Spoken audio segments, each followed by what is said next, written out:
My name is Beline Carlson, and this is my final presentation for EDL 644, School Resource and Allocation.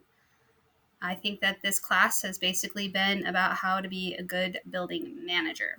And obviously, that's pretty integral to running an efficient and effective school. The biggest takeaway I had was that we have to let structure be our assistant principal. So this means a calendar that has been thought of well in advance, a year in advance. This means reminders on our phones and master schedules where everyone on the team can see them. This means teams that we're delegating responsibilities and we're building efficacy amongst our team members to take responsibility for themselves so that we don't have to run around and put out other people's fires. And this means tools that our whole team is able to use tools like the Google Calendars, a shared Google Calendar, or Google Tasks, things like that, so that we don't have to use our brain space for remembering little menial items that our building is going to need, but we have more important things to worry about than whether or not something cleaning supplies need to be ordered. Routines, teams, and tools definitely, and structure, consistency, in order to let the building almost run itself, hopefully. Student support services is about making sure that kids who may not have advantages at home are provided with advantages or provided with resources so that they can learn well at school. So this is the special ed department. This is RTI and PBIS. Behavioral supports anything with an outside grant that comes in and helps out. This is also Title I services. I work at an all Title I school, and we're able to provide a lot of supports for our kids that another school who doesn't have that funding can provide. This is student nutrition. Everyone at our school gets a free breakfast and free lunch every day. This means a lot to a lot of our families. This is a big a support for them. Kids who might not otherwise have breakfast are always able to have breakfast at our school. And that, of course, helps them with learning. It's also migrant services and Project Grad.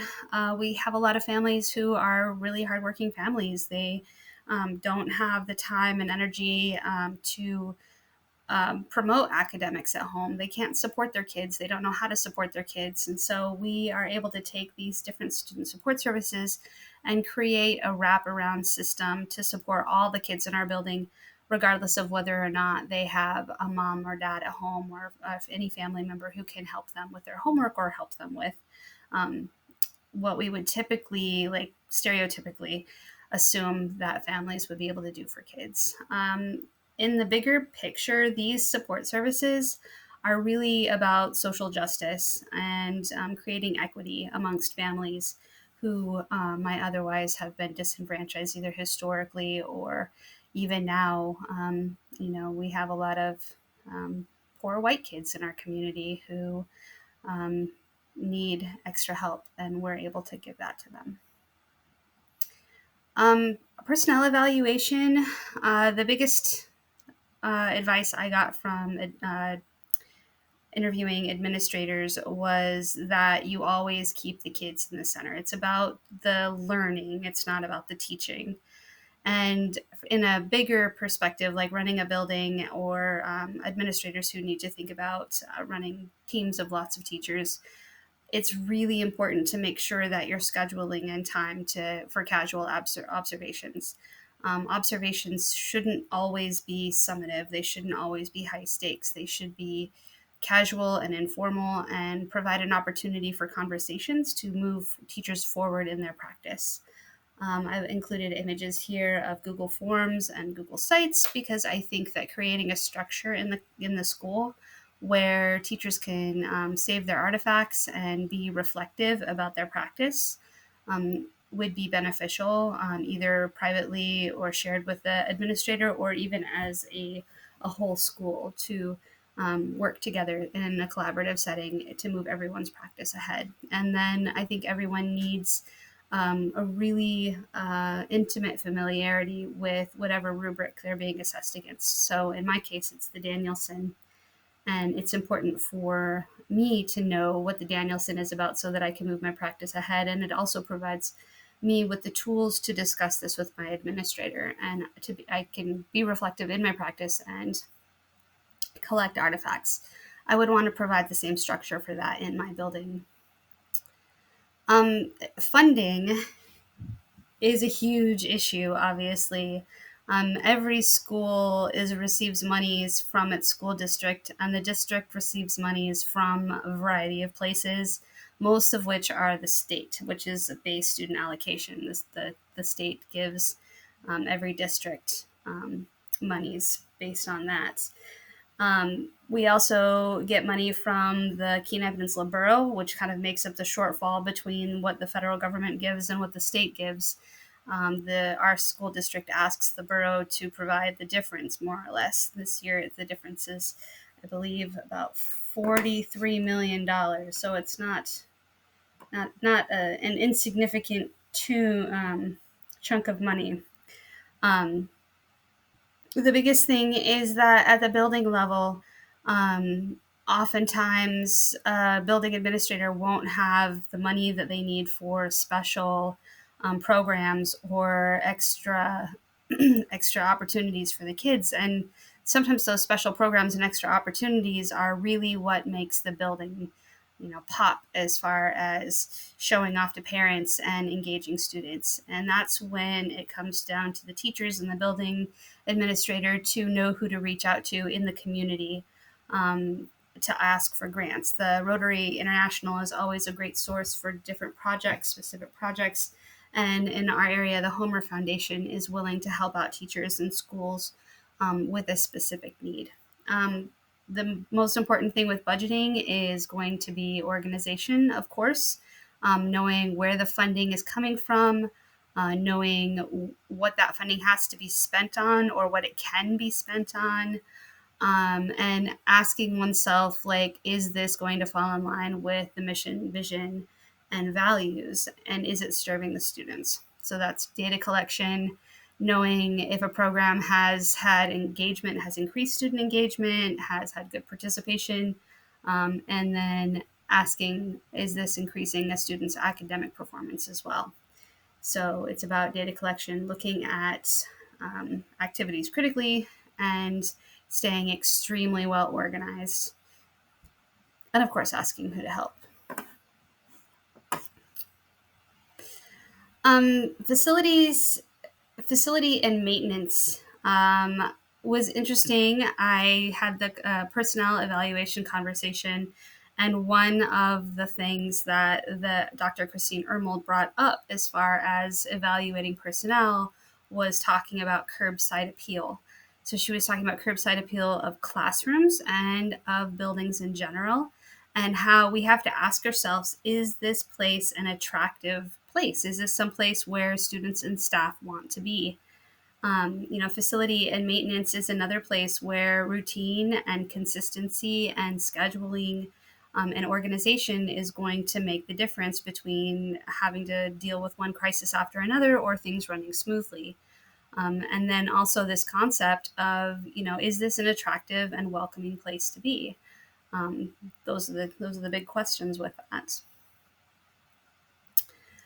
School and community relations. For me, this is can be um, a challenge. I live in a community that has had traditionally a very hostile relationships with its school and school administrators. I was told recently that after I die, everyone will remember me fondly, but while I'm alive, no one's going to like me, which made me feel a little disheartened because I would not like to have to die in order to be thought of fondly. And at the same time, I've been doing quite a bit of research and hearing speakers talking about how to be proactive in telling our story, and that it's up to the school to decide how its story is going to be told. And I've seen that on a personal level, like people are going to talk regardless of whether you are in the mix or not. So it's best to be in the mix, giving people, trying to control your story and trying to control the information that goes out into the world.